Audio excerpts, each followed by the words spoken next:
Shalom bien-aimé, tu es béni ce soir. Que la main tout-puissante du Seigneur te couvre, toi et ta famille au nom de Jésus.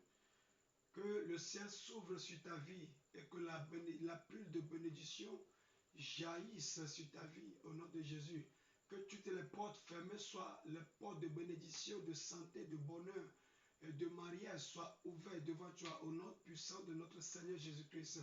Ce soir, nous allons encore partager la parole de Dieu que nous allons trouver dans Jean 10, verset 10. Jean 10, verset 10, la parole nous dit que le voleur ne vient que pour dérober, égorger et détruire. Moi, je suis venu afin que les brebis aient la vie et qu'elles soient dans l'abondance. Alléluia. Ici, c'est le Seigneur Jésus-Christ qui est en train de parler. Et c'est lui qui nous dit, il nous explique, il nous éclaire, il nous éveille. Il nous réveille de notre sommeil. Il met une différence entre le prince de ce monde et lui. Lui, le Dieu vivant, le Dieu invisible, qui a pris chair, habité au milieu de nous, plein de grâce et de vérité. Et nous avons contemplé sa gloire, comme la gloire du Fils unique venant de Dieu. Alléluia. Jésus-Christ étant sur la terre, et il nous dit, non seulement à ses apôtres, à ses disciples, mais à nous aujourd'hui, que le voleur, qui est le prince de ce monde, le prince de ténèbres, qui est le diable, Satan, l'ennemi, et ses démons, ils sont venus sur la terre pour dérober, pour détruire et pour voler.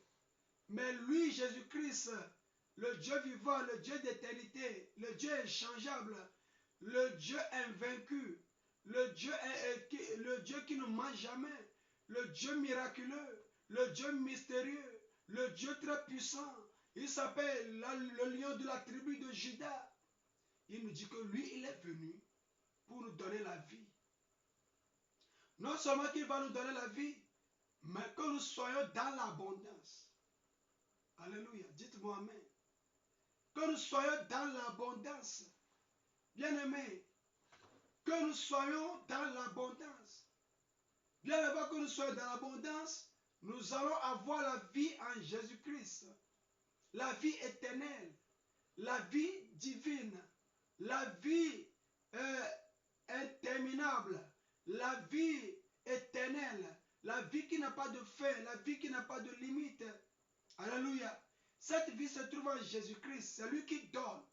Et s'il donne cette vie-là, il dit qu'après d'avoir recevoir cette vie, nous allons demeurer dans l'abondance. Rien ne va nous manquer. Nous ne serons en manque de rien. Tout ce que nous avons besoin, nous l'aurons. Oh, mashallah talabakaha. Tout ce que nous avons besoin, nous allons l'avoir. Alléluia. Tout ce qui sera nos besoins sur cette terre, nous allons l'avoir. Une vie en abondance.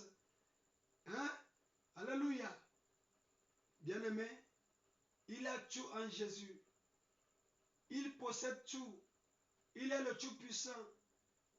Il est le lion de la tribu de Juda. Il est l'alpha et l'oméga, le premier et le dernier. Il n'y a aucun miracle que Jésus ne peut pas opérer. Rien ne lui est impossible. De la même manière qu'il est hier, c'est de la même manière qu'il est aujourd'hui. Et c'est de la même manière qu'il sera demain. Il ne change pas. C'est à nous de lui faire confiance. C'est à nous de l'obéir.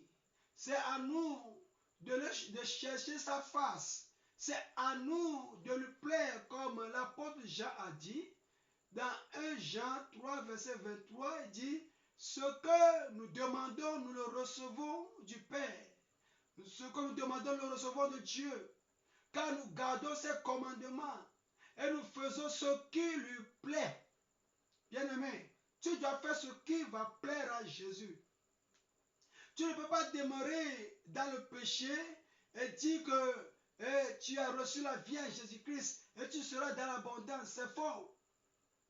Jésus, il n'aime pas le péché. Il est venu mourir pour les pécheurs. Mais après avoir fait ce sacrifice, c'est à nous de renouveler notre intelligence. C'est à nous de faire disparaître la vie ancienne, la vie passée que nous avions. Alléluia. Nous devons marcher en nouveauté de vie en Jésus-Christ. Nous devons faire ce qui doit lui plaire et non ce qui devait nous plaire à nous. Alléluia. Il est le maître de notre vie maintenant.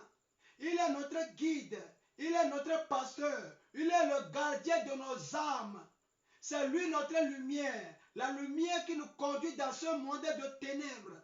Nous devons l'obéir. Nous devons faire ce qui doit lui plaire. Et lorsque nous faisons ces pas-là, sa grâce va jaillir sur nous. Je dis quoi? Sa grâce va jaillir sur nous. Et il ne faut surtout pas manquer de prier. Nous devons prier en tout temps. Nous devons prier en tout temps pour ne pas tomber dans la tentation, pour ne pas chuter devant l'ennemi. Il faut prier et demeurer dans la sainteté, dans l'obéissance, dans la crainte de Dieu. Et tu verras la main puissante de notre Seigneur Jésus-Christ agir dans ta vie. Non seulement dans ta vie, mais dans celle de ta famille aussi. Tu es béni ce soir. Que la paix du Seigneur soit avec toi au nom puissant de notre Seigneur Jésus-Christ. Amen.